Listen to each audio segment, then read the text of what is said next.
quick, stop me if you've heard this before. The Cleveland Cavaliers rotation is full of redundancy. But does it matter? For starters, what do we mean when we say that the Cavs have a lot of redundant players on their roster? Dictionary.com defines redundancy as the state of being not or no longer needed or useful. In the context of an NBA basketball team, this means that they have multiple players of the same size, skill set, role, to the point where some become no longer needed or useful. Let's start with the ones that have been beaten over our heads as Cavs fans for the past 2 years. Darius Garland and Donovan Mitchell, as well as Jarrett Allen and Evan Mobley. The former pairing are small guards. Darius Garland is listed at 6'1", 192, while Donovan Mitchell is listed at 6'3", 215, according to NBA.com. While each guard does possess unique skill sets on their own, with Garland acting more of a natural playmaker and Mitchell is the prototypical bucket getter, the challenge is that both of them need the ball and often a high screen for their skills to be most effective. And since basketball is played with one ball and they can't both dribble it at the same time, oftentimes this leads to a your turn, my turn type of an offensive experience while the other stands and watches. Neither are particularly strong defenders or active off the ball, at least to this point in playing together. Redundancy. As for the latter duo, they're both rim-protecting big men who don't do much in the way of spacing the floor on offense and project as centers in the NBA. Evan Mobley is a 6'11", 215 beanpole that's shown glimpses of a jumper, shooting 37% on threes last year, yet still hasn't increased his volume meaningfully beyond 1 attempt per game. Jarrett Allen might be the tallest 6'9" player not named Kevin Durant in the history of basketball. The hair certainly doesn't hurt, and he's never played a season in the NBA where he hasn't averaged at least 1 block per game. The two of them together is legitimately one of the scariest and most effective backlines in basketball on defense.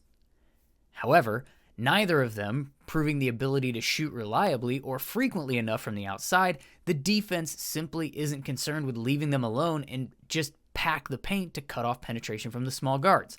This lack of spacing runs counter to the skill set of either Garland or Mitchell as creators. And the Cavs' offensive rating dropped by 3 points when these two shared the floor last year. Redundancy. It's that redundancy, along with the fact that last year's team was highly effective when forced to play only one from each of the pairing at a time with shooters around them. This has seemingly everyone in the national sports media banging the drum to break up the core four. In fact, the Cavs' offense rating dropped by 2 points when their best 4 players shared the floor last year, which, admittedly, is not great. But this isn't the redundancy that Cavs fans should be most concerned with. While there are limitations as a group, there are also ways to mitigate some of the weaknesses of the Cavs' best players, and there might not have been a better coach available to help with that than Kenny Atkinson, some of which I discussed in my video talking about the hire of Kenny Atkinson, as well as my video talking about what the Cavs do next after Donovan Mitchell's extension. You can watch either one of those after you get done with this video. My point being that the core four don't have to be broken up for this Cavs team to have success. Not if complementary pieces are put in place. That's where the redundancy you should be more concerned with lives. It's across the supporting cast. The role players in this Cavs perimeter rotation in particular currently read as a recipe with 3 ingredients while being asked to be turned into a 5-course meal, and it better be organic. The 3 ingredients include small guards that can play but not next to Garland or Mitchell, shooters that are defensive liabilities next to Garland and Mitchell, and shooting guards forced to guard big wings while playing next to Garland and Mitchell. And if that sounds like those buckets are redundant as well, you are correct. Several players fall within more than one of those descriptions, while there are nearly none with a contract that don't fall in any of them. The reason Dean Wade is so important to this Cavaliers team isn't because he's anything more than a competent basketball player. It's because he's one of the only competent basketball players that this team has had that is taller than 6'5", with the ability to shoot the ball and also hold up against bigger wings on defense. Outside of Wade, a bulk of this rotation has been forced to play out of position in most lineups. And it's this reality that has many Cavs fans nervous at the Cavs' lack of activity this offseason. Bringing back the core four with a new coaching philosophy for next year might be the correct decision for both the long and the short term for the Cleveland Cavaliers.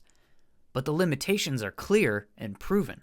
Failing to surround them with a more complementary supporting cast in the rotation will almost undoubtedly result in regression in the standings in an Eastern Conference that has seen big swings made by the New York Knicks trading for Mikal Bridges, the 76ers signing Paul George, the Orlando Magic signing Kentavious Caldwell-Pope to add to their young core that already pushed the Cavs to 7 games in the first round of the playoffs last year, not to mention the Indiana Pacers, who re-signed Pascal Siakam and will have him for a full season and training camp, and are coming off of an Eastern Conference Finals appearance.